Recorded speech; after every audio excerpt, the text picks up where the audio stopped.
quick one time. 144, baby.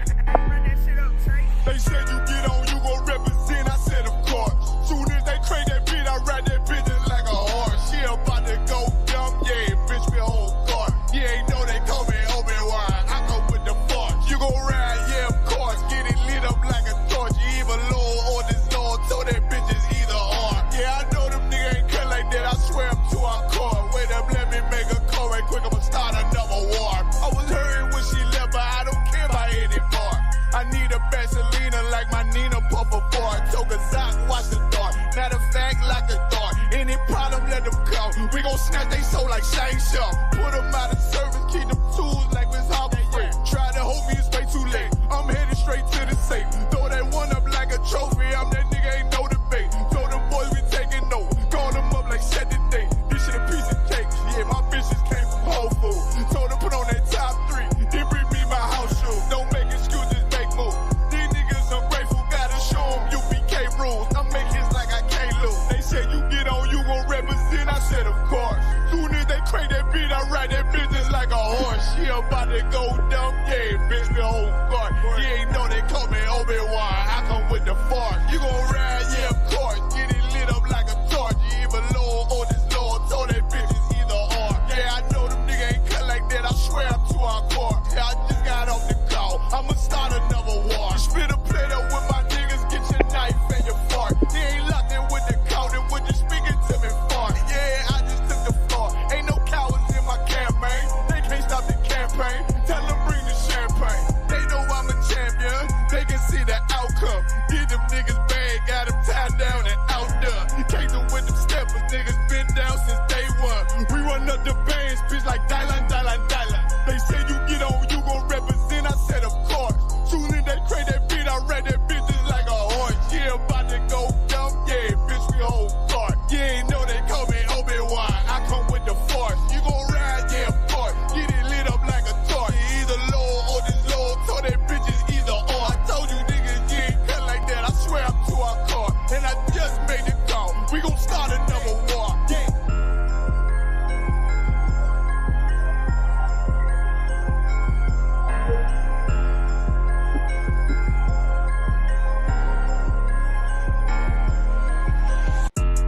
Yeah, those are messed up, no. Bad news is to beat your home, nigga. Yeah. Go on, get on that ass real quick one time. 144, baby. They said you get on, you gon' represent. I said of course. Soon as they crank that beat, I ride that bitch just like a horse. She about to go dumb, yeah, bitch, me whole guard. You ain't know they call me Obi-Wan. I come with the force. You gon' ride, yeah, of course. Get it lit up like a torch. You even low on this Lord, so that bitch is either or. Yeah, I know them niggas ain't cut like that. I swear I'm to our core. Wait up, let me make a call right quick. I'ma start another war. I was hurting when she left, but I don't care about anymore. I need a Vaselina like my Nina Puffer Ford. Took a Zoc, watch the dark. Matter of fact, like a dart. Any problem, let them come. We gon' snatch they soul like Shane Shaw. Put them out of service, keep them tools like Miss Hopper Free. Try to hold me, it's way too late. Hey, Shalom Israel. We are the ISUPK, started at 1 West 125th Street, Harlem, New York, under Commanding General Yahawadah. This is the Tuesday Night Brotherhood class. You know what I'm saying? Yahawadah Shem Yahawadah to the brothers. Yahawadah Shemar Athabah Shem Yahawadah to the sisters. You know what I'm saying? Thank y'all for tuning in. Let's see who we got up in here. Right now, we got Shalom Shayarah, Shalom Ramah, Yahawadah Shem Yahawadah, y'all South. Shalom Ashley Garcia. You know, and everybody else that's tuning in on the ways and on the internet and on everything else, you know what I'm saying? I appreciate y'all joining us for Tuesday night class. And this is a part 2 of what I taught the last Tuesday about, you know, Proverbs 31, women being in demand, you know what I'm saying? That's still a big thing, you know what I'm saying? Even though y'all see other things that's going on in the world and how other women are portraying themselves, you are princesses of the power. And you got to understand that there's a difference between the way you act and the way other women act. A woman that follows the Most High and a woman that does not follows the Most High. You know what I'm saying? And there are still righteous men. I only know them in the ISUPK, but there are still righteous men out here for sisters like y'all. You know what I'm saying? Don't let hey Salakia, Shalom Trooper Shabbat. What's up, brother? My bad. I see you on here. Yabashim Sharakta. There are right. There are women they're on podcasts and doing interviews and just saying all kind of foolishness on what kind of man that needs to approach them and what kind of man they want or things like that. And they're not the type of woman that those men that they say they want would want to have. You know what I mean? So they have these big high expectations for these men, but they can't meet not one of those things that's on their list. Saying that a man needs to have. Like, a lot of these women in the world are delusional. Like, I don't know what they believe in or what they think is going on, but they are very much delusional. Because they think only because they look good, that's enough. Because you look good, sis, that ain't good enough. How is your spirit? You know what I'm saying? How do you treat your men? How do you treat your kids? How do you treat your loved ones?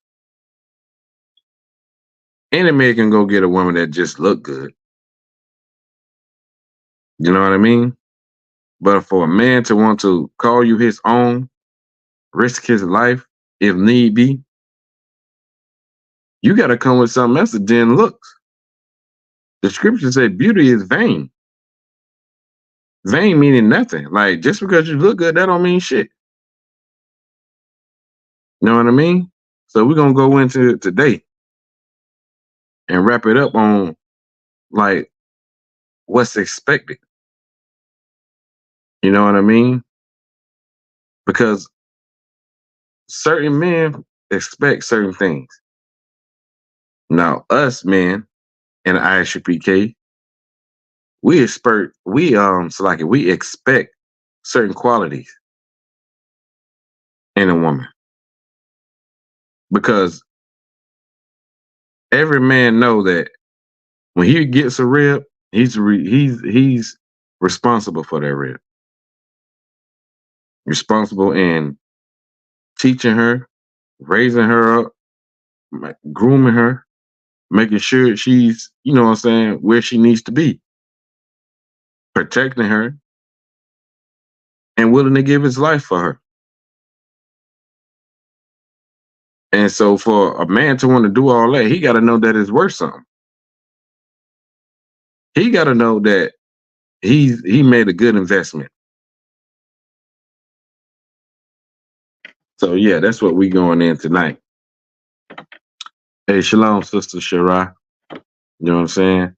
So as we always do, Troop, are you able to read?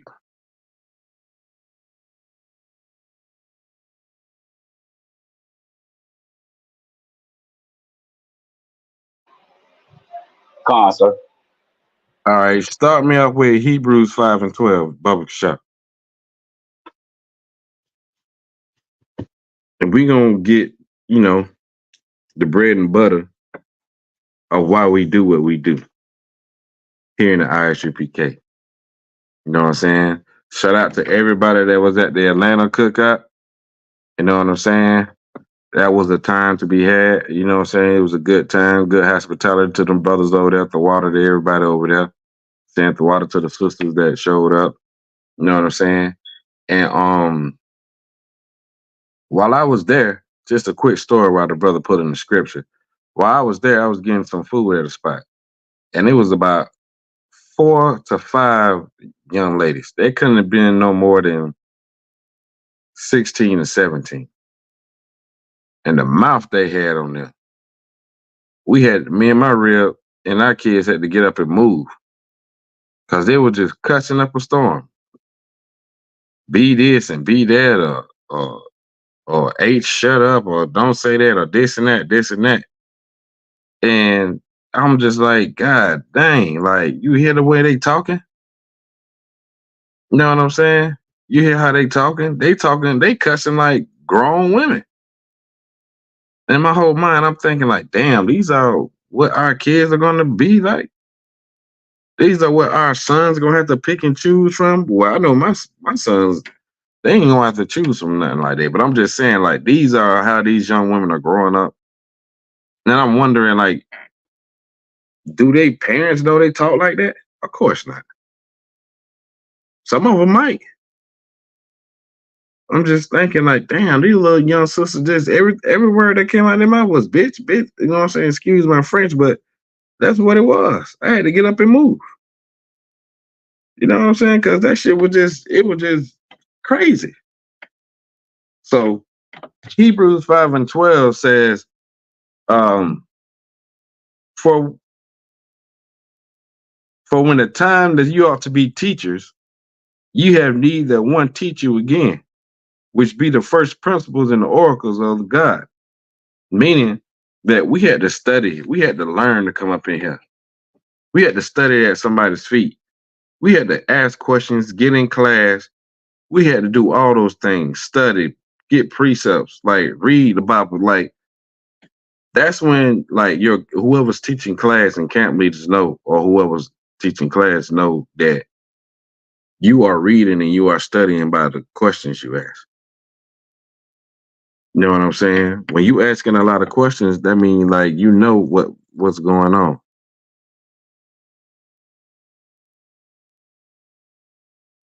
So, you know what I'm saying? So you got to get up in class and you got to get up here and you got to learn. Ask all the dumb questions that you think you have. Ask all of them. You know what I'm saying? That's the only way you're going to learn, by reading and following examples, doing what brothers tell you to do, listening to the breakdowns. You know what I'm saying?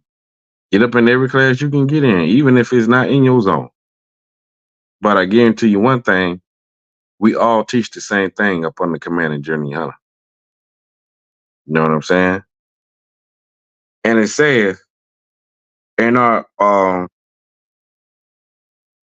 on 1 second. Oh, so you got y'all. Hey, Shalom, y'all about some Yahawadah. Hey, Shalom, Marawan, Yabashim, and Shabrakata. What's going on? What's going on, mighty man? Nothing much. I don't know. I'm just glad to be in class.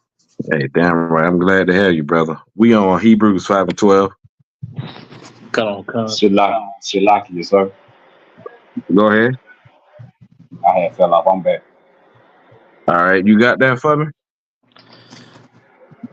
Sir. Hebrews 5:12. Con.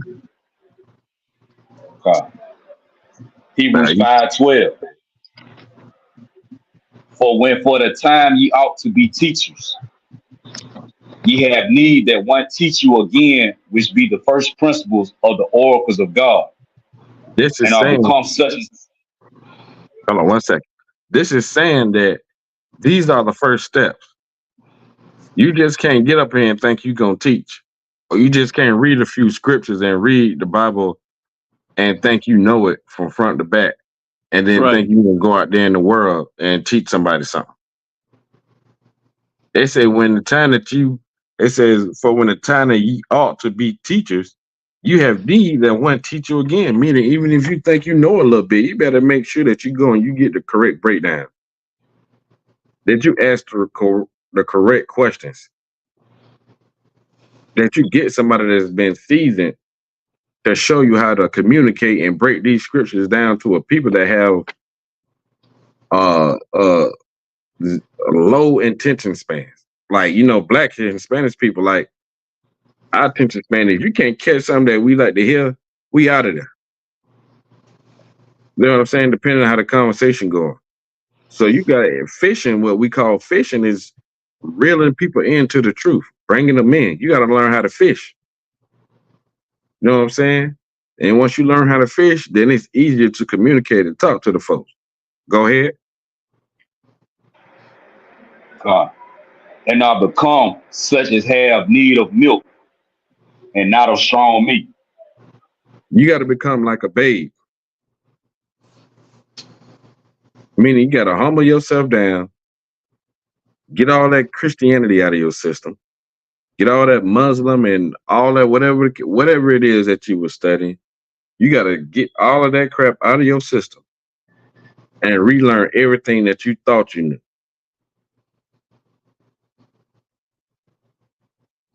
You got to be willing to accept certain things that might not sit right with you. Being because of Christianity. You know what I mean?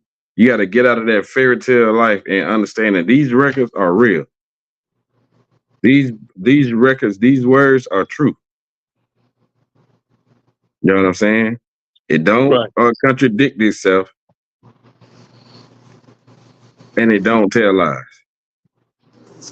Your pastor told you lies because your pastor didn't understand these scriptures. He'll tell you one thing, and the scriptures say another. Or he won't tell you or teach you nothing at all. That's why you got to come up here and learn. You know what I'm saying? Is there any more on that? That's all in verse 12, sir. All right. So now we got the appetizer out the way. You know what I'm saying? Now it's time to get into the full course meal.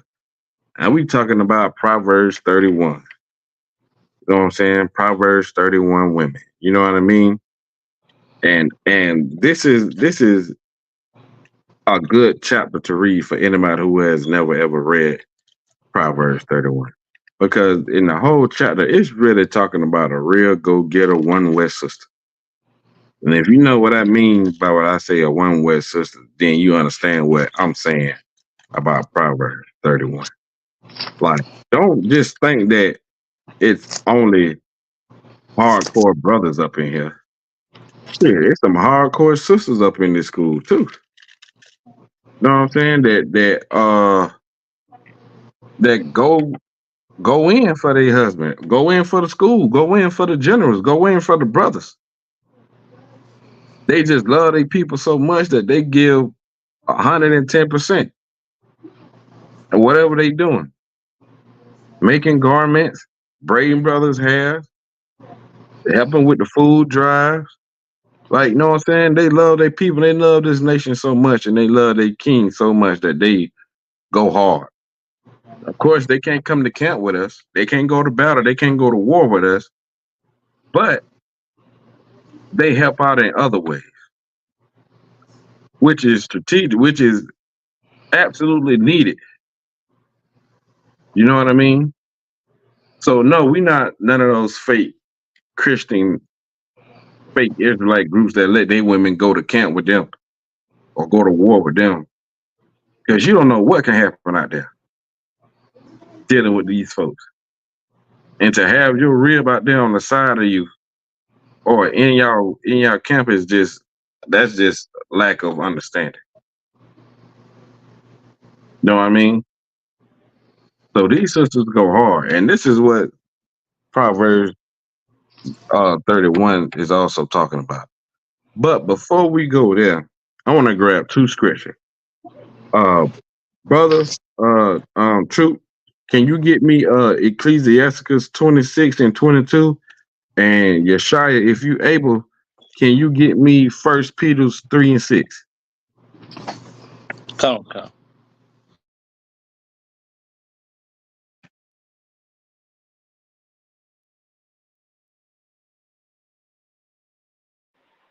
Shilaki, that was Ecclesiasticus. 26 and 22.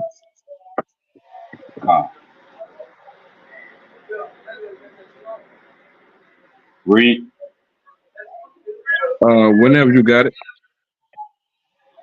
Ecclesiasticus 26 and 2. A virtuous woman rejoiceth her husband, and he shall fulfill the year. Which one you at? Ecclesiastes or is Ecclesiasticus in the Apocrypha? in the Apocrypha, Ecclesiasticus Yeah. 26 and verse 2. 26 and 22. Oh, Chaanak, that's how you said verse 2. Yeah, 25, my bad. Ecclesiasticus chapter 25 and 22. 26 and 25, my bad, brother. 26 and verse 25. And it reads, a shameless woman shall be counted as a dog. Hold on. Read it slow for them so they can hear and they can understand it. You know what? Let's work our way to that. If you could, Baba Krishan, start me at 22. And Officer Yeshaya, you hold where you at, 1 Peter. All right. Come. Oh, God. All right. True, you got it. Verse 22. And harlot shall be accounted as spittle. Hey, who? Harlot. A harlot should be counted as spittle. That's damn near nothing. And everybody know what a harlot is. You know what I'm saying? She should be counted as spittle, so she should be looked upon as nothing. Spittle ain't even really spit. Spittle is like that little buildup that be on the side of your mouth and stuff, like when you, like little Boosie got. You know what I'm saying? I don't know how the hell he don't never see that shit. But you know what I'm saying? That's what that is. That ain't nothing. Like a harlot, you should be counted as nothing. And this is what a lot of these women portray. They have that harlot spirit, but let you call them a harlot. Let you call them that, a hoe. They'll fight you. But look how they dress. They come out looking like harlots. And then they expect for men not to harass them and touch on them and try to grab on them when they're portraying their body and showing their body to everyone out in the open. And don't get me wrong, like, you know what I'm saying? Yeah, it's their body, but look how they portray themselves. What you think gonna happen when you going out there with them see-through netted things and you showing your G-string up your butt and you got your breast out? You look like a harlot. You look like somebody that's willing to sell their body for money. So men treat you like that. And to the Pope brothers that be holding their hand, walking outside with them, they don't have no dignity, no self, no what's the word I'm looking for? Restraint. It ain't integrity. There you go, brother. Thank you. They ain't got none of that. Because if they did, it would have been an argument before we even went outside. We would have been arguing in the house about how you not finna go out like that. You know what I'm saying? And what men and women don't understand is when a woman's out and she has a man, she represents that man. Depending on how you go out is depending on if somebody know what kind of woman you got or what kind of man you got. Because if you going out there dressed like that, you don't respect yourself, and most of all, you don't even respect your man. Like, if you love your man, you should respect him. And if he tell you, nah, baby, not that outfit. Yeah, I know. Yeah, you look good in it, but it's just too revealing, babe. And I ain't going out there with you, and I'm not going to let you go out there like that. A woman should say, all right, babe, I'll go put something else on. Out of respect. You know what I mean? It shouldn't be a fight. It shouldn't be a fight at all. If you love that man and you lay down with that man, respect him as well. Respect his decision. He's telling you that for a reason. Because then what's going to happen? You're going to go out there and some ass jerk off going to try to grab your butt or do something to you, handle you some kind of way. You're going to react, and then what you going to do? Babe, come down here. This nigga going to try to grab me. He done touched me. I told him don't grab me. I told him, you know how all of that can be avoided. He come down there. The guys out there might be a bunch of guys. What if your man get jumped and get paralyzed or hospitalized, or even unalive? Right. Whose fault that's going to be? That's going to be on the woman. Because all of that could have been avoided if she just would have listened to him and went and changed her clothes. You putting your husband or your man in harm's way also, not just yourself. Keep going. But a married woman is a tower against death to her husband. A married woman is a tower. What is a tower? What does a tower do? Salaki, sir. Go ahead, Warrior. Like a tower is like something like a high building, Mm-hmm. and Go ahead. and it like, say for instance, there's like a tower is like, you know, you like it protects something. Mm-hmm. Yeah. Right. It protects. It helps you see things that are far sometimes. It helps you see a wide perspective of your surrounding areas. Right. It protects you so you can see trouble coming from miles away. Right. That's what a married woman is to her husband. It's a sort of protection. They both protect each other, more so than man. Keep going.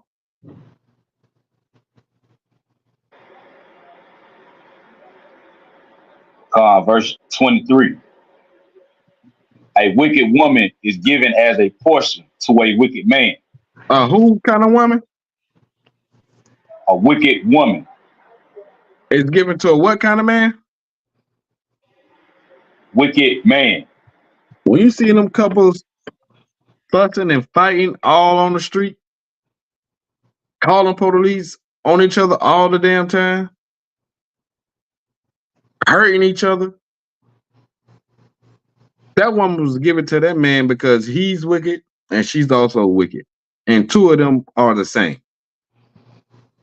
Sometimes you wonder why Keisha don't never leave Tyrone ass after all they done been through, all the beat ups, all the police calls.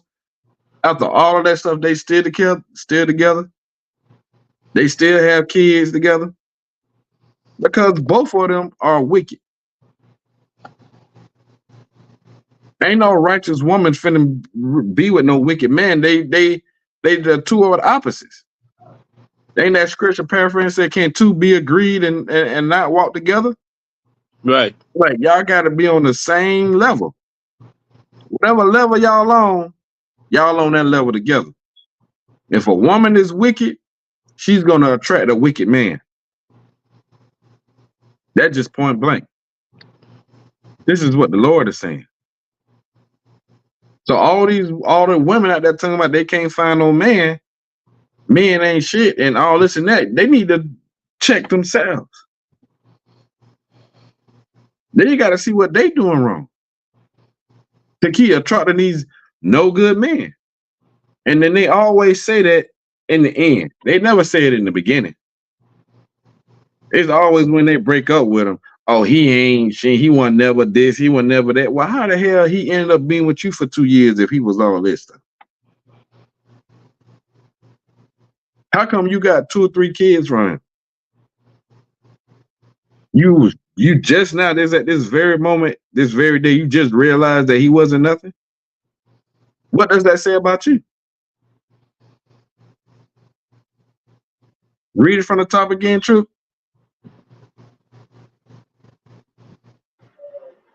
A wicked woman is given as a portion to a wicked man. Uh-huh. But a godly woman is given to him. Who? A godly woman is given to him that feareth the Lord. A godly woman is given to him who feareth the Lord. That's what that is saying. Hey, shalom, Yakar. Hey, shalom, Kayal. Hey, shalom, y'all.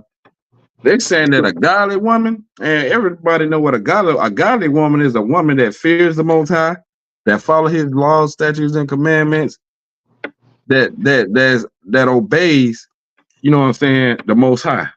That woman is hey, Shalom, Desiree Ellis. Hey, that woman is given unto a man who fear the Lord. A man that fear the Lord follow His commandments. Serve the Most High. It didn't say a godly woman is given to a wicked man. It says a godly woman is given to a man that fear the Lord.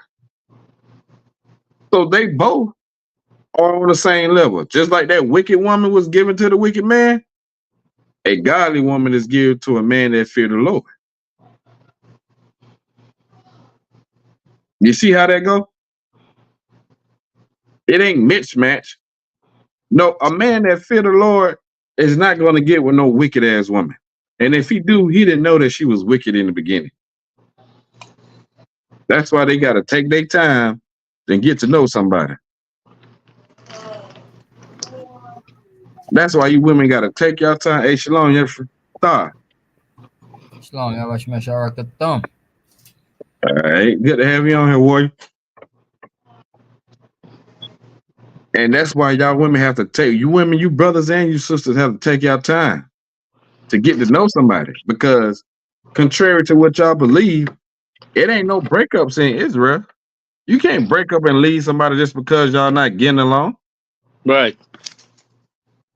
But y'all come together and you marry that woman and you marry that man, that's y'all until death do y'all part. Shalom, you Todd. That's y'all until somebody die.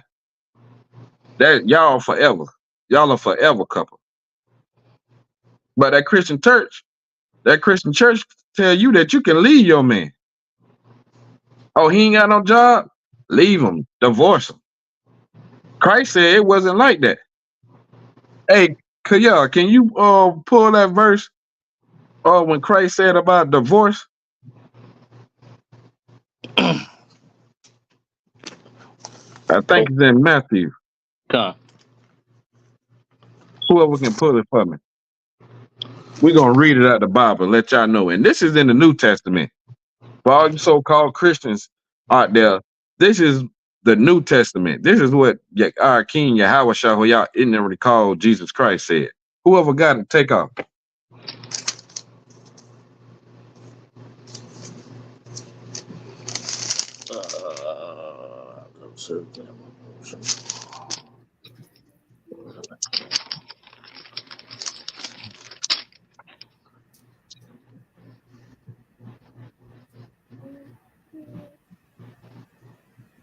Someone got it? Slacky, I'm still looking, sir. I don't remember where it is. It was, I think it's in Matthew where when Christ was talking about divorce, when he said, because the hardening of your heart, Moses allowed y'all to divorce. If you use your Google machine and just type in for the hardness of your heart, it'll pop right up. Whoever can use Google. Hey, your car, can you put the scripture you talking about?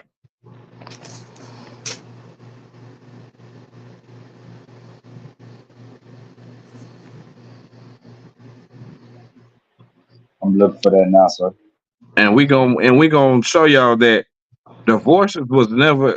Yeah, it was at a time, but from the beginning, that's why I need that script, because it's going to explain to you why and why not that divorce was not allowed in Israel.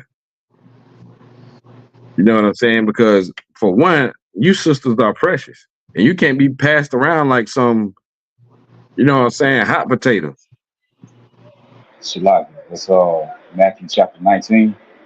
Matthew 19, you got it? Con. Take our boy. Shalak. All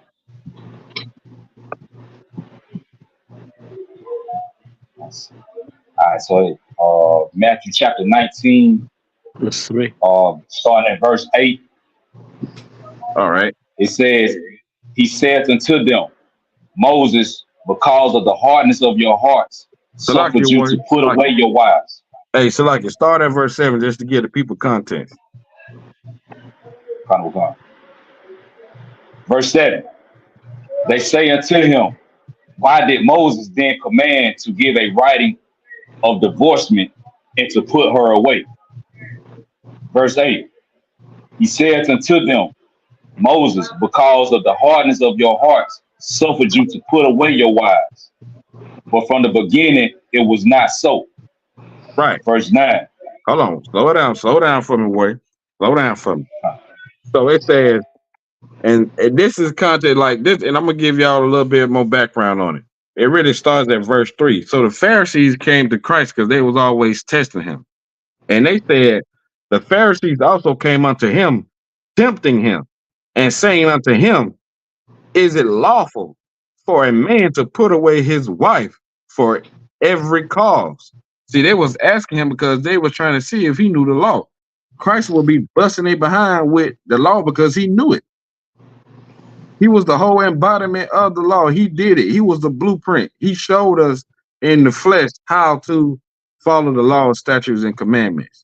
What the Pharisees was always doing, they was always trying to jam him up because they were supposed to be the people that taught the nation of Israel the laws, statutes, and commandments, and to make sure that they was following them.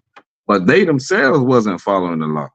So every chance they got, they was trying to jam Christ up to see was he going to say anything against the law or the commandments to try to say, see, look, we told you he was false, but Christ never gave it to him.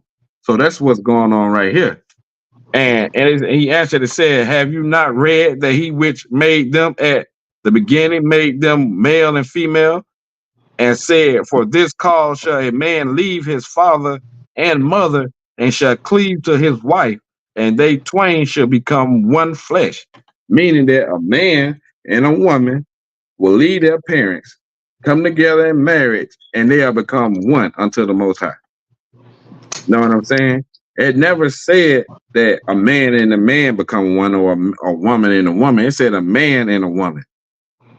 And that goes for all you Christian pastors that are allowing same-sex marriages in y'all church. Right. Y'all going against the word of God.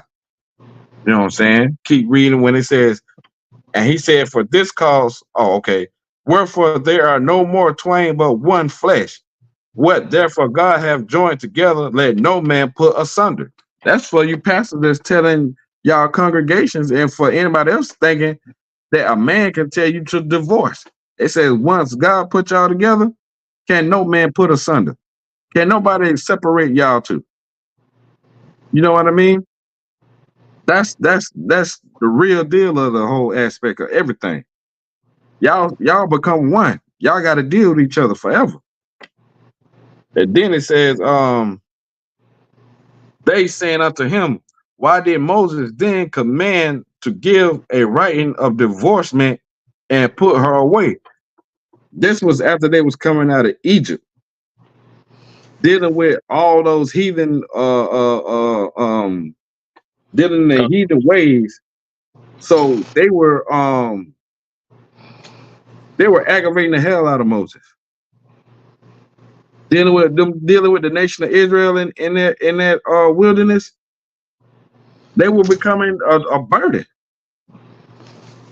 Brothers listening and trying to do what they got to do. They not getting into it with their wives. You know what I'm saying? They're not getting along with their wives. So Moses was like, okay, give her a bill of divorcement, and then that be that. You know what I'm saying? But listen to what Christ said. Christ said, and he said unto them, Moses, because the hardness of y'all hearts, meaning that y'all mind was so bent on separating from this woman that y'all didn't have no mercy on each other. Y'all couldn't love each other. Y'all couldn't work it out or get along. You know what I'm saying? It was just that terrible that y'all was going through this. The hardness of y'all heart, he suffered you to put away your wives. But from the beginning, what does from the beginning mean? Anybody? Slag, yeah. Go ahead. In Genesis. Right. From the beginning of time, from the beginning, it was not so. Meaning that it was no divorce in Israel. So there's no divorce now. You can't leave your husband and you can't put away your wife. Let's hear the terms of this. Verse 9. And I say unto you, whosoever shall put away his wife, except for it be for fornication. Except if your wife fornicate against you, which means that she sleep with another man, that's the only time you can leave your wife. Unless she commit adultery and sleep with another man or woman. That's the only time you can do it. Not because she won't cook you food. Not because she arguing with you every time you leave the house. Not because she cuss you out, spend all your money. You can't leave her for that. Now you can separate, but you can't leave them. Meaning that y'all can dwell in two different houses, but that's still your wife. So don't listen to them Christian pastors when they tell you. And here's why. And Salakia, and shall marry another, committed adultery. And whosoever marrieth her, which is put away, doeth commit adultery. So Christ saying, if a man put away his wife and go marry another woman, he's an adulterer. He's committed adultery. And whoever married that woman that the man that was put away, now they are adulterers. You see how that trickled down the line? After that one man action, he done damn 3 people or 2 other people. God.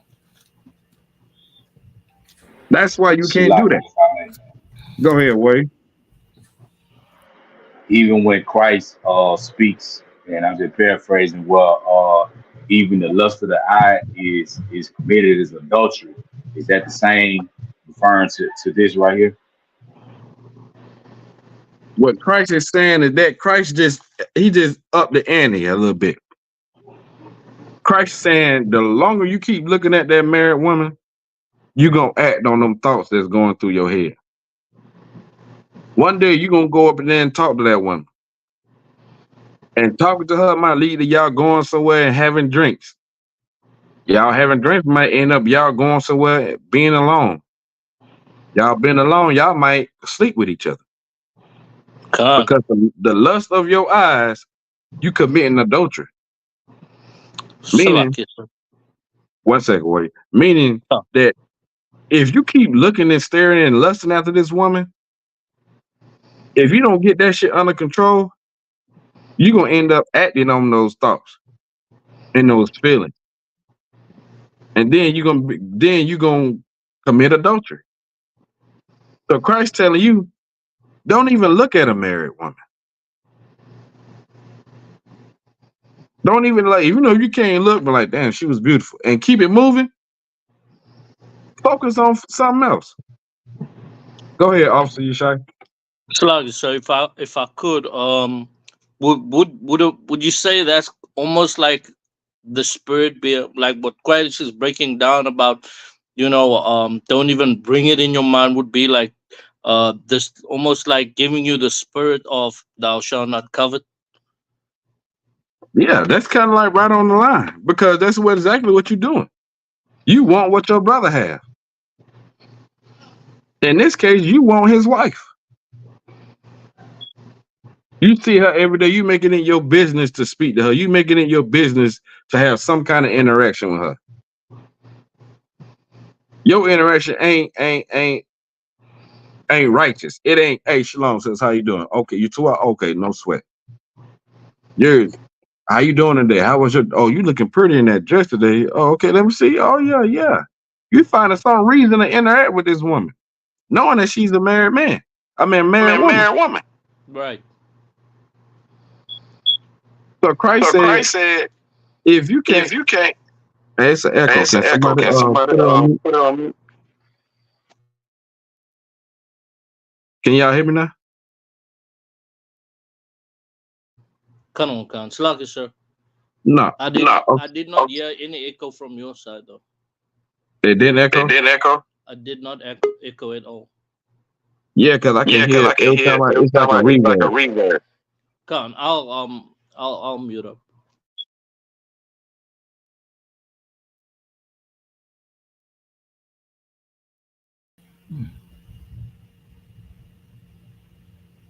Yeah. So Christ saying, if you can't hold your stuff together, man, don't even look.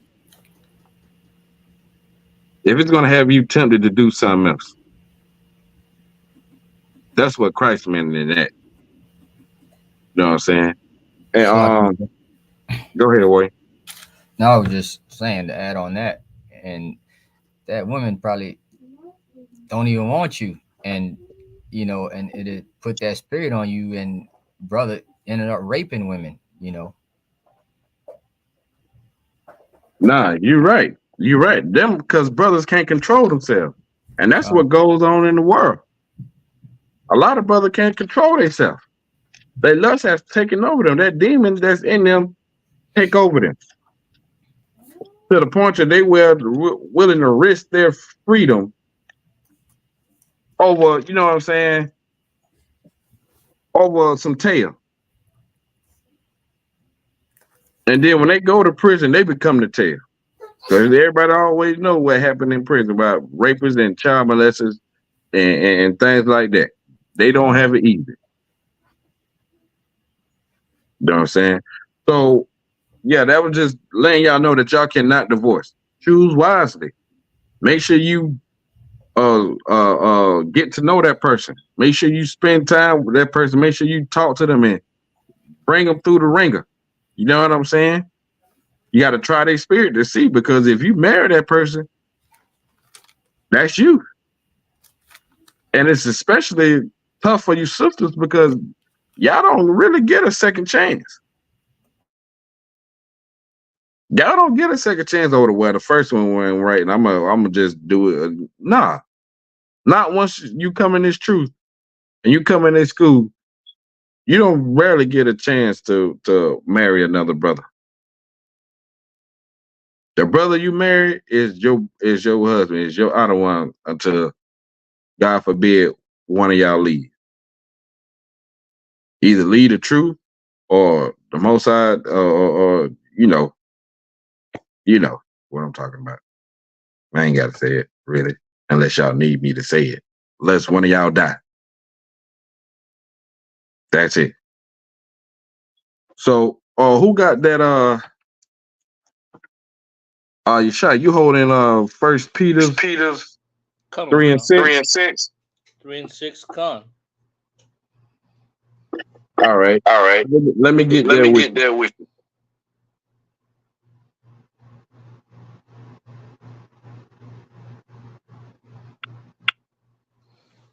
All right, you got it, Warren. Khan, this is the book of 1 Peter, chapter 3, verse 6. Even as Sarah obeyed Abram, calling him Lord. Wait. My bad, brother. Start at 5. Khan. This is the book of 1 Peter, chapter 3, verse 5. For after this manner, in the old time, the holy woman also, whom trusted in God, adorned themselves, being in subjection unto their own husbands. You hear that? And this is. Can you mute up for me? Come on. The water warrior, I appreciate it. Y'all hear what this saying? It says, for after this manner in the old times, the holy women. What is holy? Isn't that separate? You know what I'm saying? It ain't talking about the holy that you think in them Christian church. It's talking about these separate women in the old time, these separate women also who trusted in God. How did they trust in God? They followed his laws, statutes, and commandments. They served the Lord. adorn themselves, being in subjection unto their own husband. That's how they trusted also in God. They subjected themselves unto their husband. Now, this kind of goes along with how your great grandma stayed married to your great granddaddy or your granddaddy for 40 some years, 20 some years, 30 some years. In the old time, they knew what it was to hold down a family, to listen to their husband, to do as their husband asked them, to care for a man. You can't get that nowadays. That's why I said old time, not today's time. The marriage rate is lesser than it ever was in today's time. People ain't getting married nowadays, not like how they was. Not only the marriage rate done went down, but the divorce rate is sky high. Marriages ain't lasting 5 years.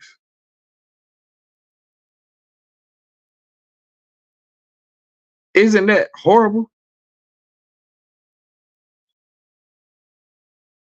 And then when you ask these young women or these young men, marriage ain't even in their future. You know what I'm saying?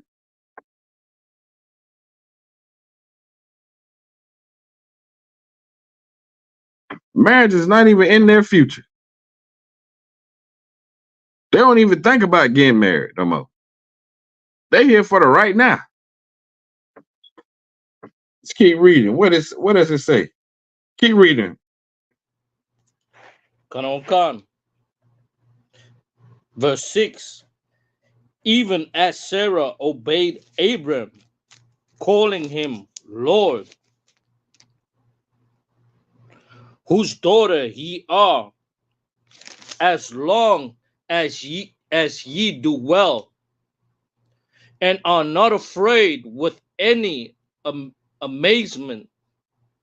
It says even Sarah called Abraham Lord.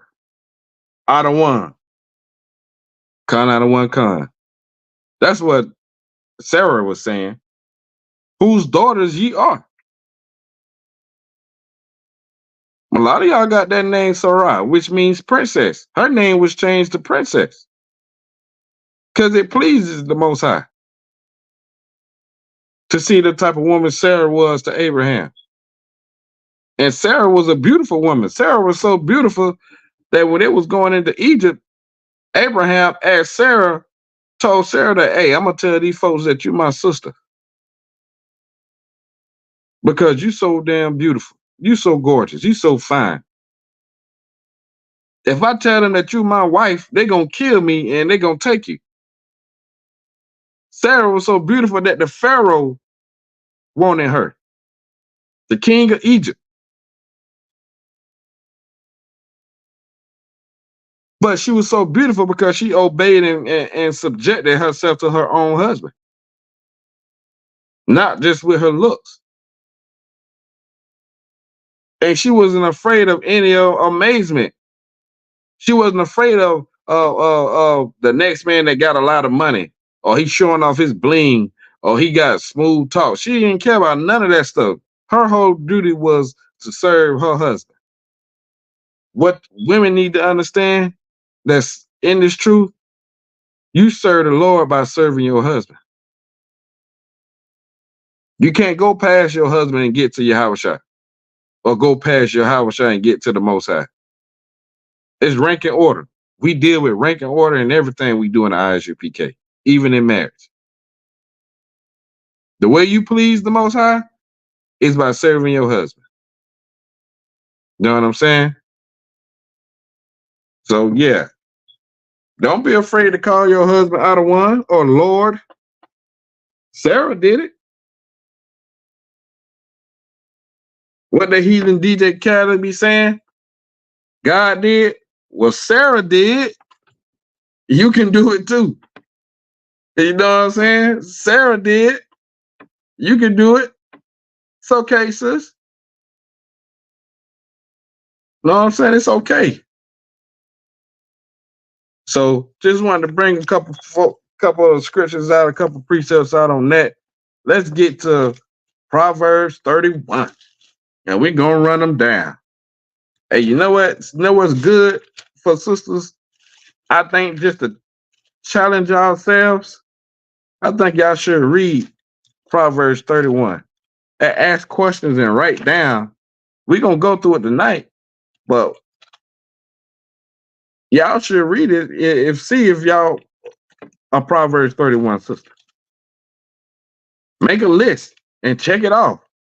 And the ones that you got an X by, you should work on them. And the ones that you got to check by, Most High in Christ. Excel it to the next level. You know what I'm saying? So whoever got Proverbs 31, start at verse 10. 1 second, hold on. The brother said he had a question in 1 Samuel 1 and 1 Samuel 1 and 25.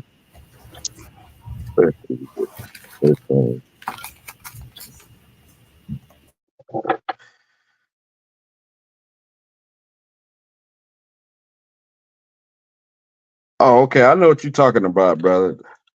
Hold on, let me go back to your question. It says she's like in the ball. Wait, what's it?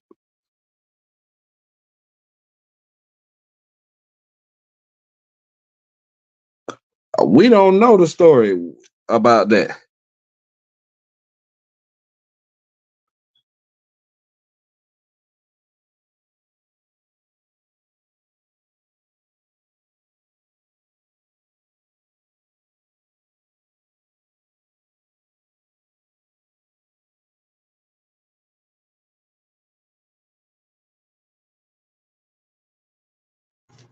Chaanak, sir. Go ahead, William. Is that 1 Samuel chapter 25 or 1 Samuel chapter It's 1? talking about. Yeah, I know what it's talking about. It's talking about the sister that was married to Nabal, who the man mute up for me, William. He wasn't, she was smart. And the man this is when David was on the run from Saul. And he was in this land. This man had like, how many sheep? He had 3,000 sheep. So while David was in this certain part of the area, he would watch the man's sheep for him to make sure nobody was stealing sheep, no wild animals came to, you know what I'm saying, unalive none of his sheep or nothing like that. And he went and asked the man for some food or something like that, maybe a sheep or two just for him and his men. And the man was talking, basically he was talking shit to David, like, no, I ain't giving y'all nothing. You know what I mean? So David let him know, like, yo, Negro, I was watching your sheep to make sure nothing happened to your sheep. This how you gonna repay me? Okay, bet. It's up now. But his wife, Abigail, she understood what kind of man David was. So what she did was she went and she gave David bread, cheese, and wine and stuff like that, just to cool him over, because David was gonna take him up through there. Know what I'm saying? So she smoothed the situation over. And David was like, okay, for that, you know what I'm saying, I ain't gonna do nothing to him. The brother's question was she wise when she married him? It didn't say why she married him. She could have been betrothed to him because he's a wealthy man. You know what I'm saying? Her father could have married her to him because he was wealthy. So it don't really say why or was she not smart, but she was a smart woman though. She just married an asshole. Some of y'all sisters got assholes as boyfriends and husbands. Don't mean that y'all not smart. He just act like that sometimes. But what ended up happening, the man ended up dying and David married her. So that's to brother Yakar. It doesn't say was she evil or unwise. It just says that his doing was evil. Like, you know what I'm saying? He was the one. Slack, yeah, I don't want. Go ahead. And it in those days, it wasn't like it wasn't like the daughter's choice to marry whom she wanted, but it was more like, the father that, had an agreement with Nabal to marry, Abigail.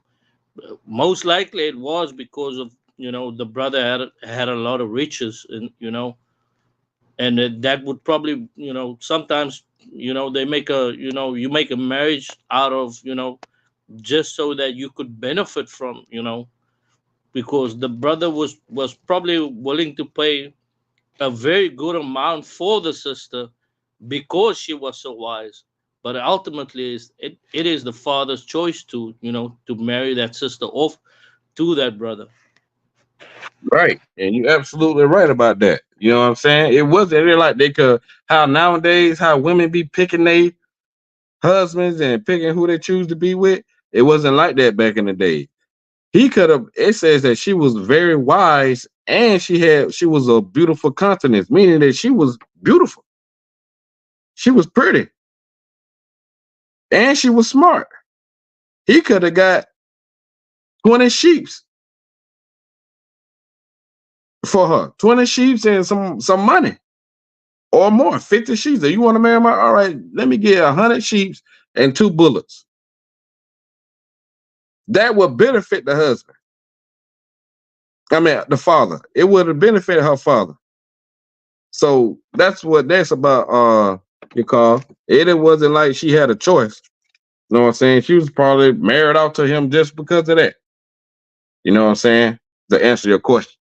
Now, let's get into Proverbs 31. And whoever got it, you can start at verse 10. Con.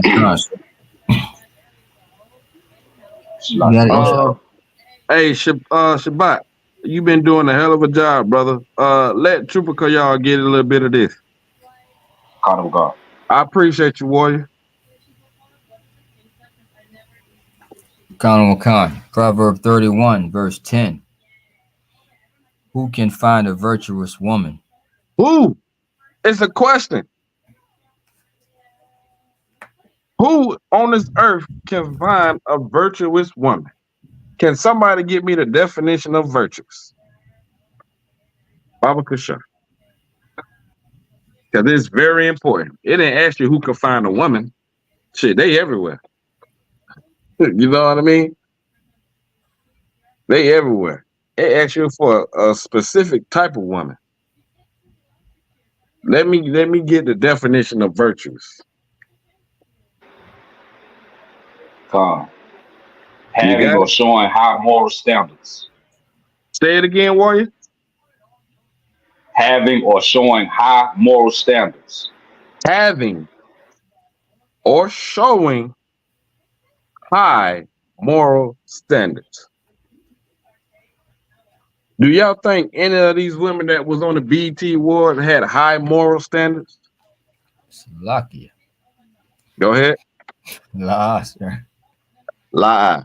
Do y'all think any of these women that on the Bad Girls Club or Love and Hip Hop Atlanta or Real Housewives of Atlanta?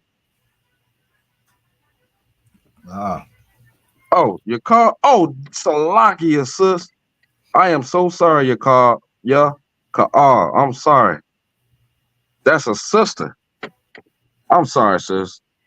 Salakia. I thought I couldn't really see you. I'm sorry. Salakia. Do y'all think any of them women show high moral standards? What about Glorilla? Cardi B? Megan Thee Stallion? Y'all think any of them show high moral standards? Sir. So why do men chase after women like that? Because clearly they're not virtuous.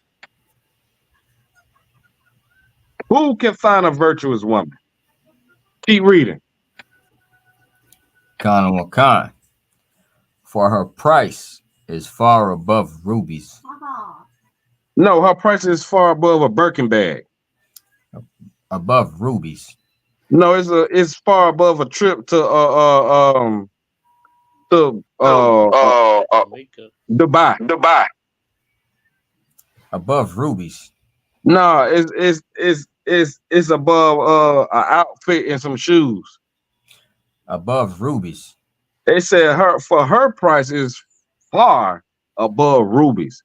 If you're not knowing, rubies is the most expensive jewel on the earth. It ain't a diamond.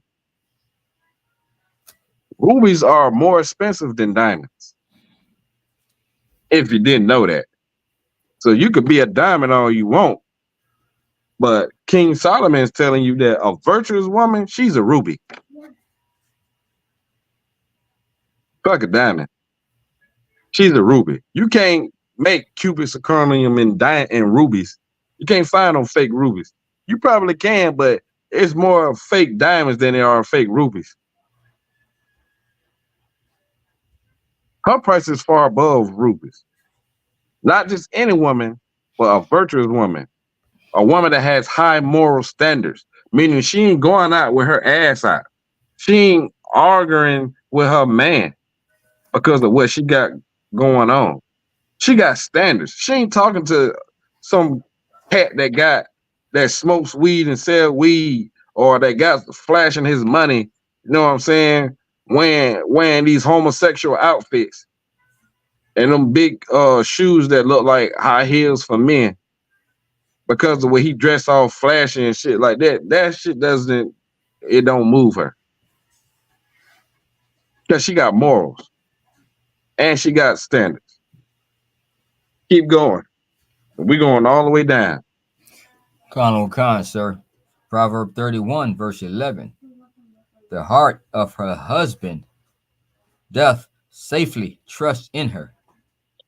Her husband trusts this woman.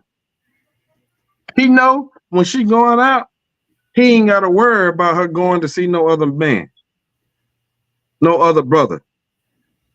He ain't got to worry about who's in her phone, or is she being contacted by another brother that's not her husband. He ain't got to worry about what she doing when he's not around. He trusts her. Nowadays, nobody trusts nobody. That's what's lacking in a lot of these relationships. It's trust. You want to know why? Because hurt people hurt people. Khan. Sisters that are hurt, they don't want to feel that again. So before they feel that again, they'll hurt a brother. The same way about brothers. Brothers that done been done wrong or done been cheated on, they'll never really trust a woman again. But here in the scriptures, it say he trusts in his wife without a doubt. He know her whereabouts. He know what she do. He know her character because he know his woman. And that's what a lot of brothers don't do. They don't know their woman. You got to know your woman. You got to know when something's going on with her, something's wrong, what she's dealing with. You got to understand these things. And sometimes it takes a little practice. Sometimes it takes a little learning. Sometimes it takes just a little listening. Because a woman will tell you when something's wrong in so many words. And sometimes brothers don't understand it right then. I understand, brothers. I understand. But you got to kind of get a grip on that. You got to work on that. Because she's telling you how to fix her. You got to fix it. Somebody said Salaki? Khan. Go ahead, boy. If I could, sir, what you were saying about Glorilla and, like Megan Thee Stallion and all these so-called, bad bitches is they all come from the Christian church. They all say they grew up in the Christian church and their mother and father was devout Christians and they turn out like that. Damn right. Glorilla name is, her real name is Gloria Hallelujah. That's her middle name, Gloria Hallelujah. And she right here. Look at what she rap about. Don't make sense, do it? Who gonna trust her? She be talking about taking niggas down and all this other stuff. Megan Thee Stallion sent a nigga to prison. Tory Lanez got sent to 10 years in prison when the evidence shows that he did not shoot that girl. At the time, they were sleeping together. And what she did, she got on national TV and lied and said that they was not sleeping with each other. She lied. And not only that, she was in a relationship with somebody else at the time. Where her high moral standards at? And this who y'all fashion yourselves after? This who y'all think that's what's popping? Y'all seen the video of Ice Spice when she was in whatever country she was? That girl looked like she was tired as hell of twerking. Like, not this again. Let me go on and shake my little behind because I gotta get to the bag. That's what that girl always saying, get into the bag. You know what I'm saying? Get into the bag. Somebody said, Salakia, go ahead, True. Salakia, if I may say. Go ahead, boy. My question is, who is this woman when it talks about in Proverbs chapter 21:9 about it's better to go on the housetop than sit there and deal with a nagging and stuff. Paraphrasing that scripture. It is better to dwell, Proverbs 21:9. It is better to dwell on the corner of the housetop than with a brawling woman in a wide house. It tell you who it is. What is a brawling woman? What's a brawling woman? What's a brawl? When you brawling with somebody, what you doing? Salakia, sir. Go ahead. Hold on. Let him answer. Come on. Go ahead. Like you fight with him. Damn right. They tell you who she is right there. It's better that you go stay on top of the roof than have to go in the house every time and it's a 12-round bout with Muhammad Ali. Every time you come in the goddamn house. You brawling with her ass. If it's physical or is it verbal, you brawling with this woman. Know what I'm saying? So you don't want to deal with a woman like that. You understand, True? Come. Go ahead, Officer Yashar. You said Salakia. Khan. Salakia, sir. Whatsoever what you're bringing out about Matthew, I think it was Matthew 19, when I saw an interview where Glorilla said where she was like the dude she was dating, that dude broke her heart and that forever changed her. Meaning like she was not gonna, like, you know how women say she gonna probably cheat on you before you cheat on her. And what I'm trying to say is, like, Christ was teaching against that, where you throw in the world, you throw this sister away, and that changes that sister, where before you do her dirty, she's already thinking of doing you dirty from the get-go. Before you even lay with her, she's thinking of doing you dirty because of those written from men that have left her before for no reason. Salakia, you. Yeah. That's what's going on now. That's why I say hurt people.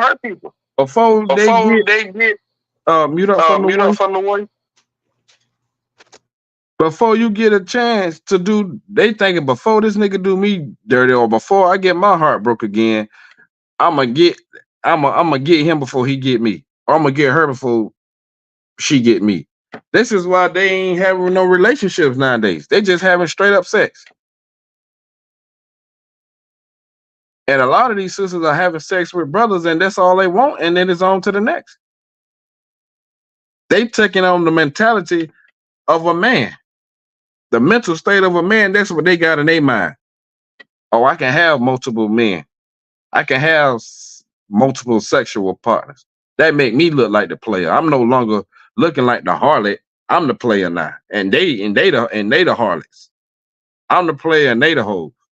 That's what female rappers in this industry, this music industry, is promoting. They think they making these women think that they're bossed up because they got a lot of men on their team. And a lot of these men ain't got no integrity. They ain't got no self-awareness. They following along with it. They okay with it.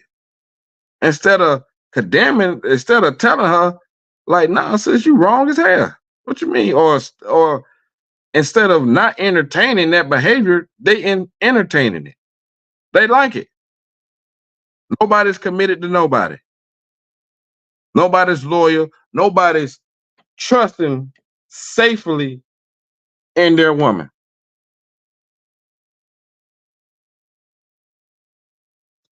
Keep reading.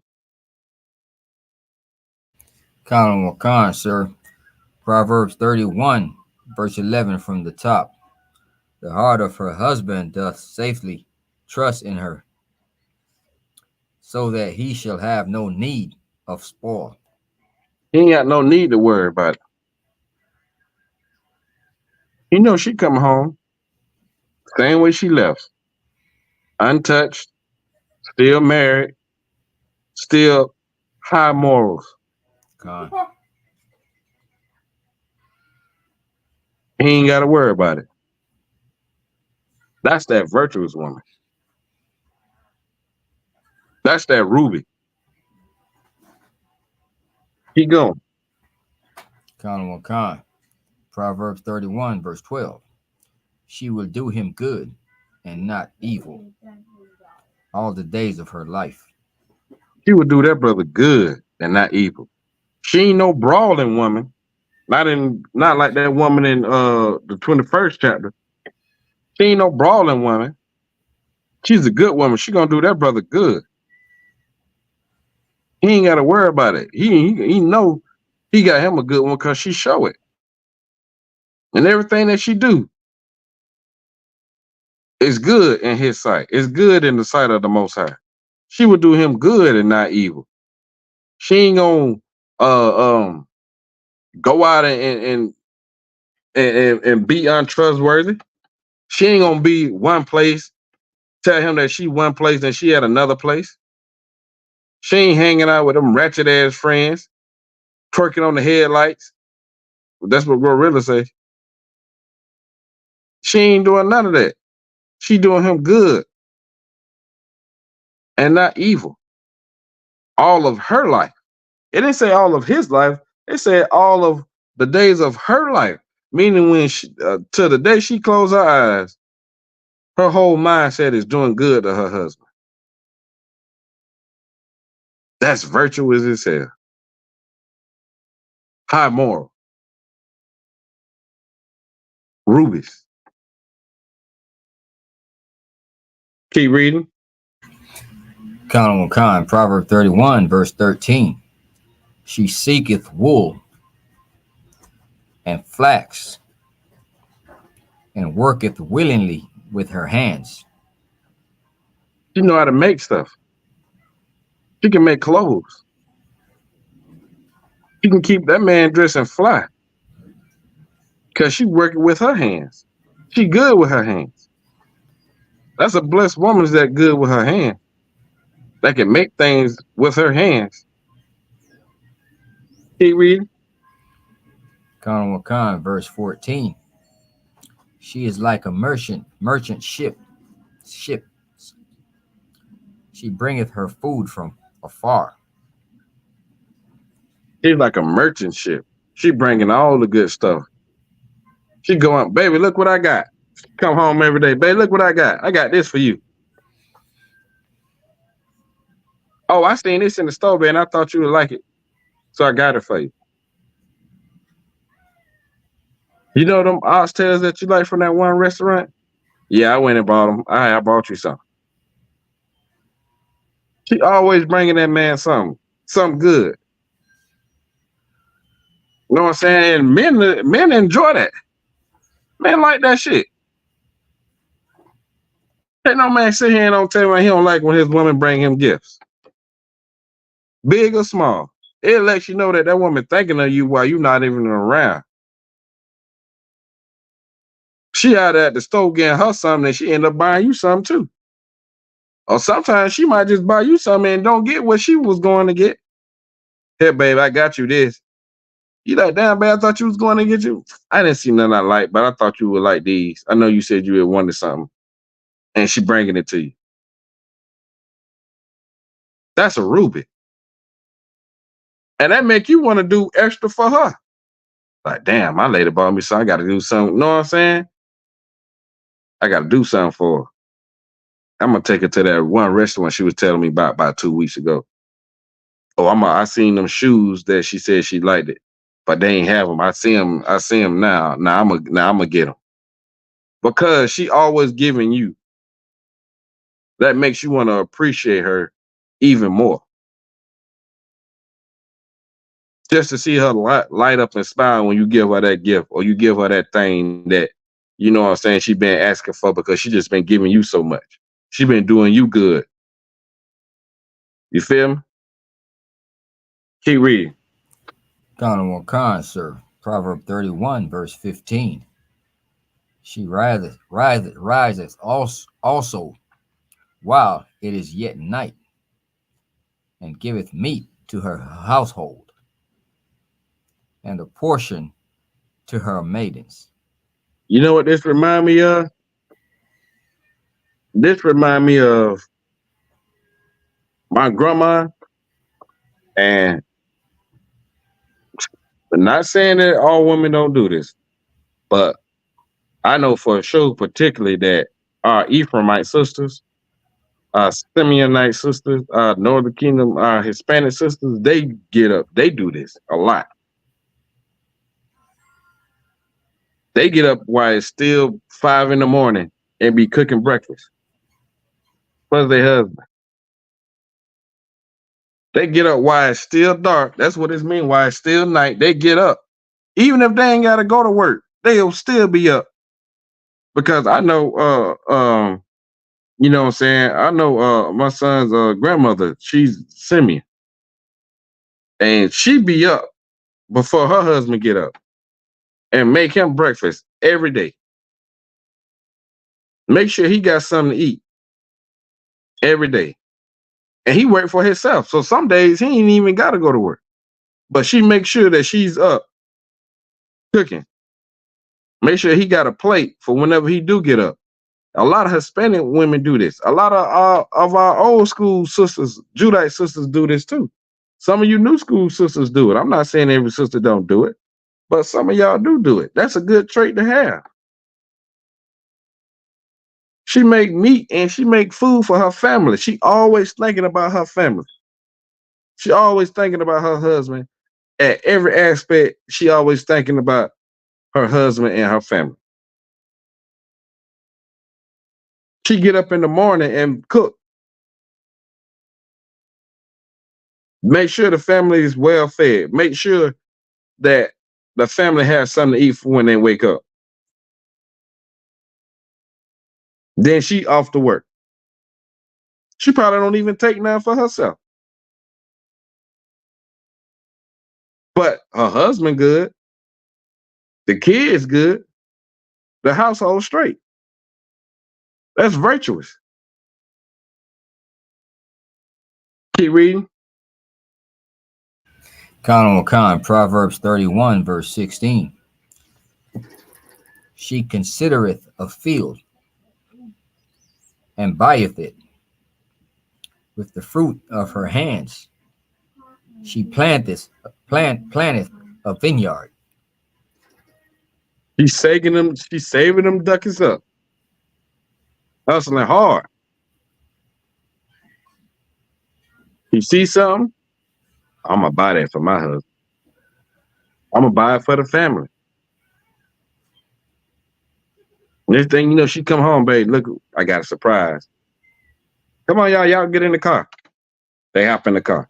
Y'all see that? Y'all see that over there? I bought that. That's ours.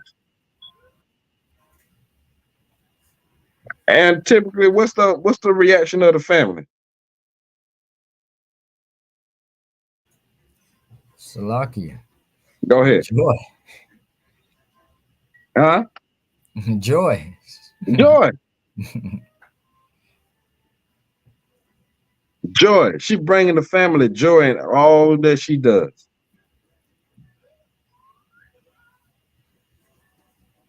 She bringing the family joy. And then she turning it into a vineyard or whatever. Planting stuff, making stuff, whatever it's for the family. You know what I'm saying? You can't sit here and tell me that Glorilla and Cardi B and Megan Thee Stallion, all of them do things like this. Why would you want to model yourself after women like this? A lot of them single. Or they jumping, or they got a lot of bodies on them.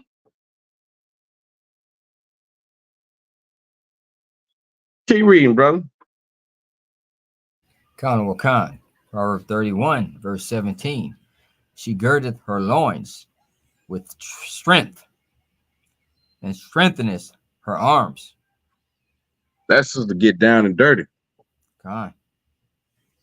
You feel me? Ain't nothing. Shit. She handling business. Whatever it got to do to elevate this family, whatever it takes to make sure my husband and my kids are straight, she getting down and dirty with it. Salakia, sir.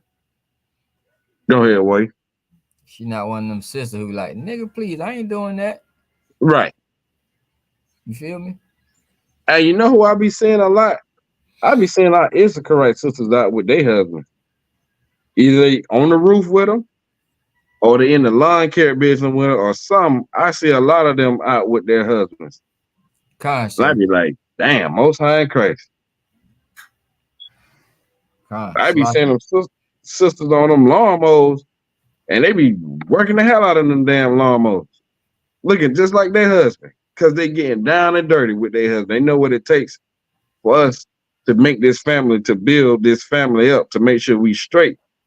So they gonna get down in the mud with it.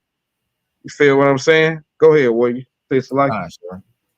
Now I was just adding to that. Even in the neighborhood I live, they come out with their husband, and I see them cutting, trimming trees, and all that. You know, the females. Female, and most likely it's one of the brothers' wife. Khan. She ain't too pretty. It's too hot out there now. Goddamn rent, dude, we about to get evicted. And you telling me it's too hot? You can't help me out? You worried about yourself? You worried about your nails? That ain't virtuous. That ain't no ruby. That's a Cupid zirconia. It fake shine. You know what I'm saying? And that little princess right there. You know what I'm saying? Yeah. Key read. Khan, sir. Proverb 31, verse 18. She perceiveth that her merchandise is good. Her candle goeth not out by night. Her merchandise, the things that she's selling, top tier. Everybody want that. She makes shirts. She's sewing. She good with that leather. She braid good. Whatever she got on deck for sale, everybody know that it's 100.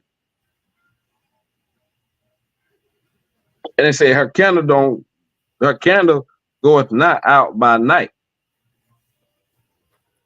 She ain't got to be out there all times of night.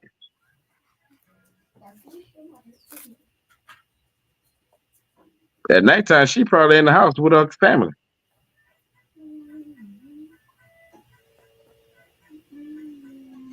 Her light is never out because she where she's supposed to be.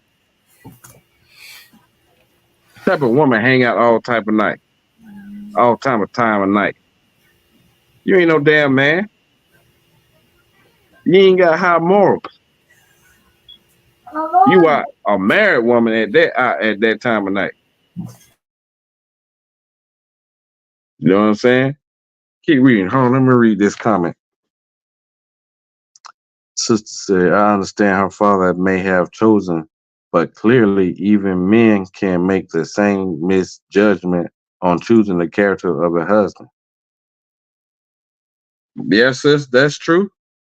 But at that particular time, it wasn't probably the character of her husband which made her father choose him. Like we saying, the man was wealthy. She probably was coming from a poor family. So her father probably saying like, hey, you marrying this man will help us in the long run. She was a virtuous woman. She did it. She had high moral standards. She did it for her family. She did it for her father. It's a lot of times, a lot of movies, y'all see that a woman is married to a man for political gain, to strengthen up their family. That could have been in this case. It ain't about the character of that man. It was what that man benefited to her family, most likely. In these times, if he was a poor man and he had a mischaracter of judgment, or he was an asshole, sort of say, in some kind of way, I'm pretty sure that her father wouldn't have married her to that type of person. He could be a person that this trait in him only showed when he was drinking or something. It doesn't specifically say the reason why, sis. So we don't add on to the scriptures, or we don't teach something that is not in there.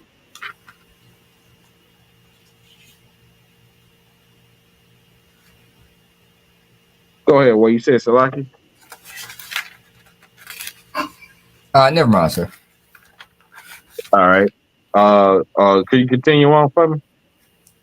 Count Wakan, sir. Proverbs 31, verse 19. She layeth her hands to the spindle, and her hands hold the distaff. Can somebody give me the definition of a spindle and a distaff?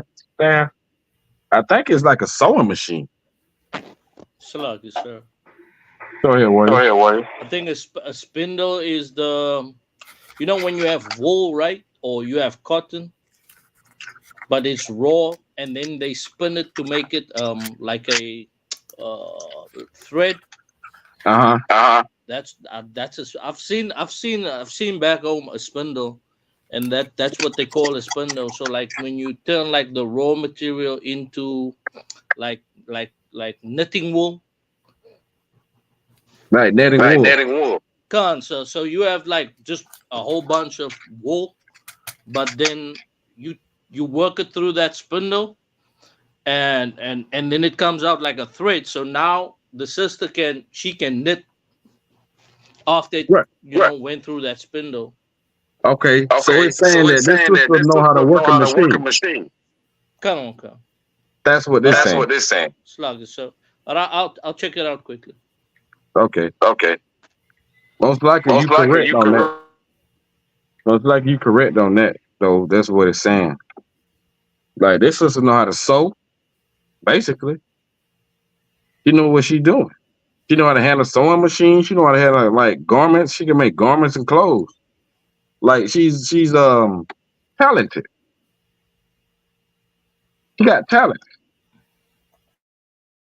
You know what I'm saying? She got talents. So she's a benefit. A woman that know how to make clothes, that leaves more money for the house. I mean, her husband ain't got to go out and buy stuff. She can turn an ordinary pair of pants into some hard ass pants. Throw a couple Yahawadas on there and some fringes on that joint. She talented. Keep reading. Chaanak, sir. Proverbs 31, verse 20. She stretcheth out her hands to the poor.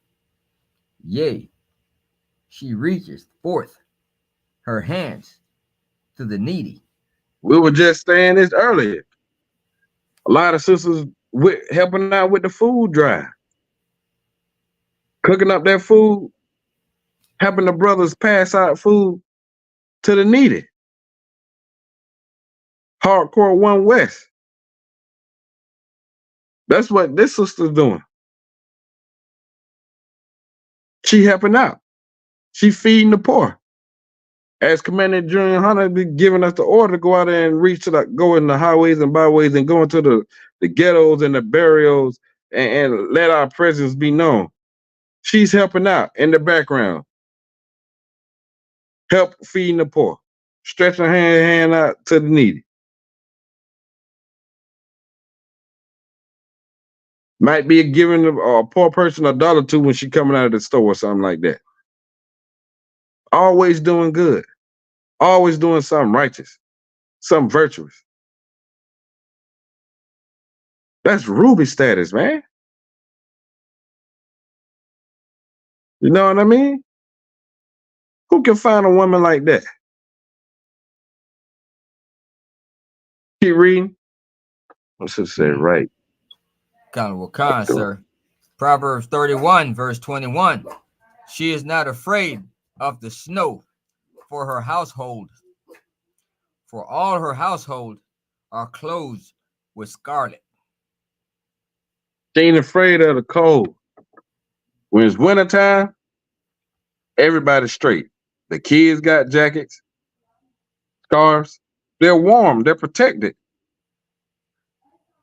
The husband got a jacket. He protected when it's cold. Like her household is secure. She ain't got to worry about, you know what I'm saying, her household being uncomfortable or being like in a state to where like, damn, the kids going out with nothing over their arms. Like they ain't got nothing on. They subject to catching colds and stuff because for one, she know how to work that machine. She can make something out of nothing.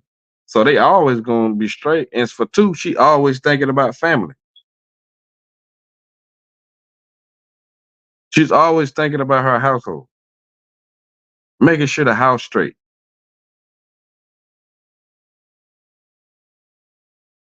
The sisters say right, but during these times, because sisters make those choices today as well to survive, even if it's a wicked man.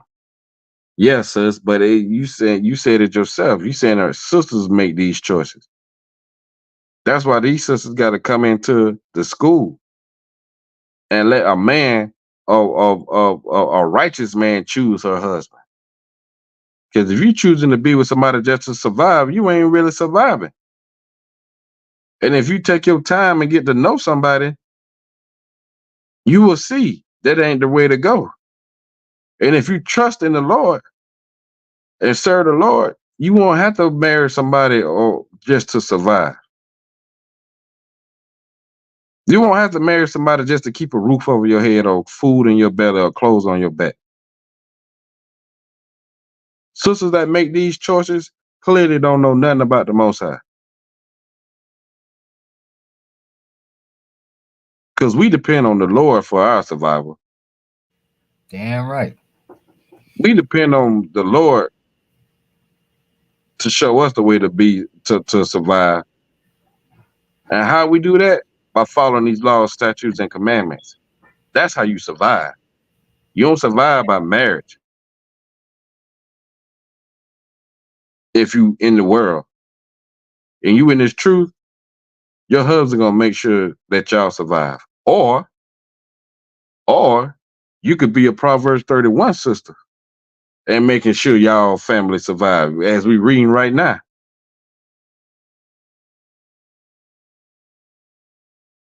sister say, what's a righteous man? What are the precepts? A righteous man is a man that follows the Most High. A man that follows the laws, statutes, and commandments of the Most High. That's what a righteous man is, sis. Hey, y'all keep reading, brother. Chaanak, sir. Proverbs 31, verse 22. She maketh herself coverings of tapestry. Her clothing is silk and purple. No, that means she got them good garments on. And purple is an expensive color. You know what I'm saying? Back in those days, it was expensive to have anything that's purple or silk. She make her garments out of tapestry and silk and purple, meaning she well elegant. She dressed nice. And she moderate with it. Meaning that she got on these nice garments, but her behind ain't all out. Her breasts ain't showing, her thighs and legs ain't showing. She dressed moderately in these nice garments. Them women be having on Dolce & Gabbana and Chanel and all that other stuff and can't even like they whole body showing. Just because they're expensive clothing, they feel like they gotta show everything.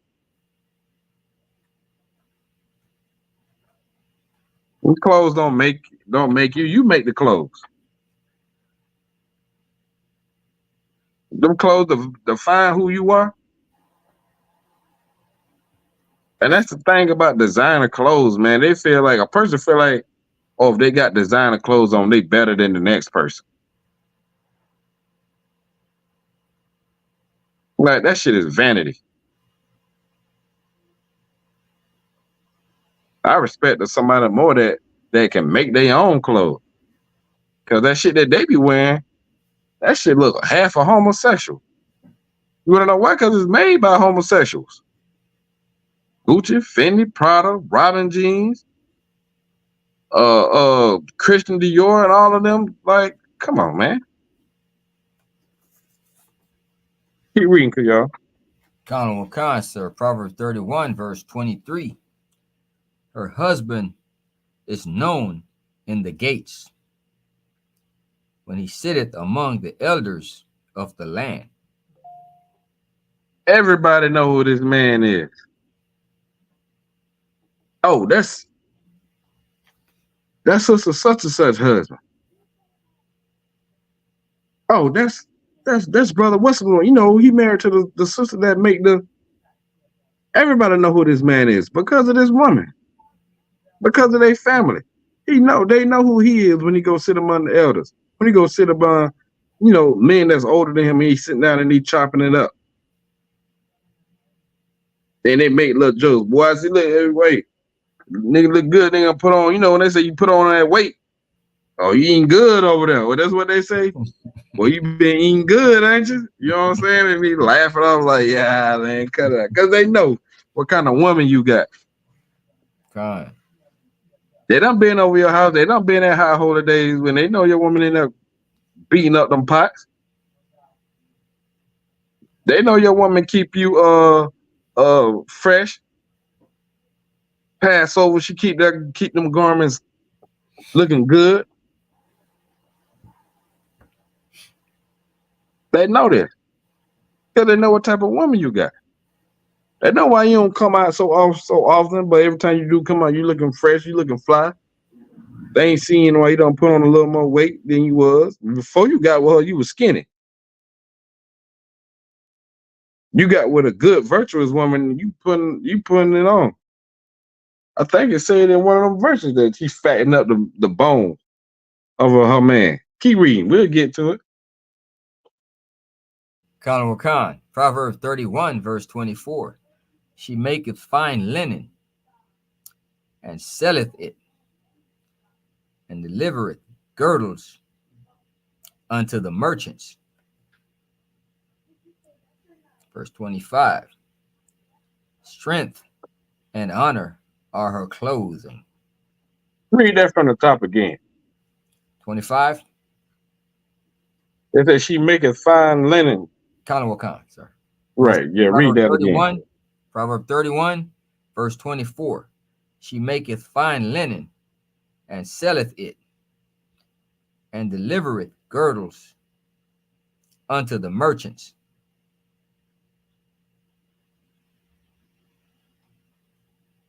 She made fine linen and sell it unto the merchants. There we go again. Sisters that good with them clothes. Sisters that good with making things. That brings in money. Y'all know, especially at Passover. Any event with all Israel there, if your woman made something, most likely, and it's to wild, it's good, she gonna sell out. And everybody gonna know. They're gonna be looking for her again at the next event. You know what I'm saying?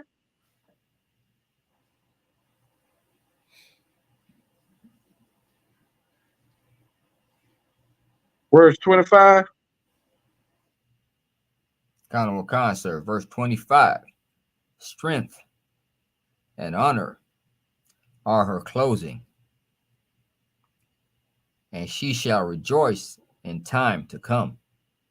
Strength and honor is her clothing, meaning that they know this sister about her business. She's a strong sister, and she honorable. I mean, she honor her husband. She honor herself. She honor the Most High. You ain't gonna see her doing nothing that's out of pocket. You ain't gonna see nothing you ain't gonna see her doing nothing that people can go back and whisper about. She ain't gonna do nothing to dishonor her family, her husband, or herself. She wear them shits like clothes. She always gonna be in that state of mind. She always gonna be acting like that. She always gonna be walking in that stature. You know what I'm saying? Keep reading, bro. Chaanak, sir. Proverbs 31, verse 26. She openeth her mouth with wisdom. She do what? She openeth her mouth with wisdom. Nah, she just blurt out and say any damn thing. Open at her mouth with wisdom. Before she speak or when she speaks, she got wisdom in her mouth. She opened her mouth with wisdom, meaning she carefully chose the words that she finna say. Keep reading. Chaanak, and in her tongue is the law of kindness. Is the law of kindness, meaning she's always respectful when she open her mouth. When she talking, it's in a respectful state. It's wise. She ain't finna say nothing that's dumb and stupid or make herself look crazy. She's speaking with wisdom and always kind in her speaking. She ain't never rude. She kind in everything that she say and how she speak to another sister or another brother. That goes a long way. People remember people like that. God. She's the same way every time you see her. Keep reading. Chaanak, sir. Proverbs 31, verse 27.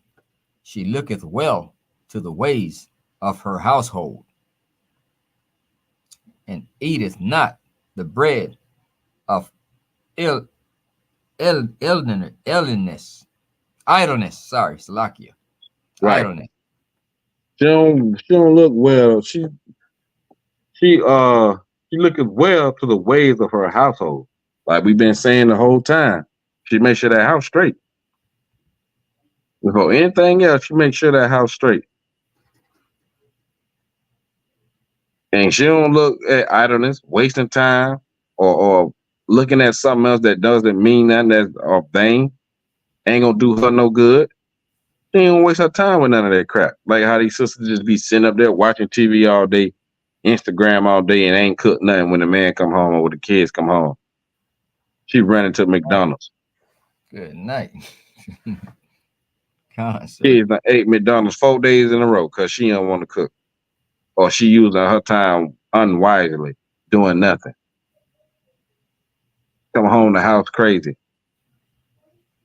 She been there all day. I ain't feel like doing that. Oh, really?